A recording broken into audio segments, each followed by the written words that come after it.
This is a video of a very rare species of toucan. It's about the size of your hand. They're the smallest toucans in all of Peru. It's called the emerald toucan. You see a greenish tint to its body. I'm going to try to get a video before it flies away and see how close I can get. It's right behind our clothesline, as you can see. But there's a male and a female. The male is right here, and the female is up over there. A little harder to see. She's over there hiding.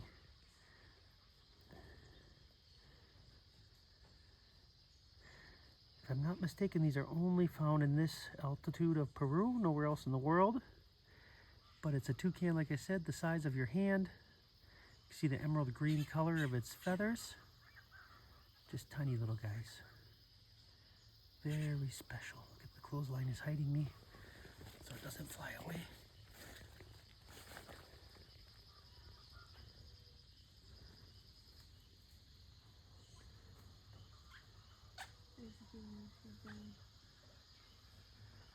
Oh, there's the female. There she is. There's the female. You can see she's got a brown chest and green wings. And the male is all green and yellow. Just in time for the Packer game today. Packers hopefully beat the Eagles. And the Toucans are coming to cheer them on.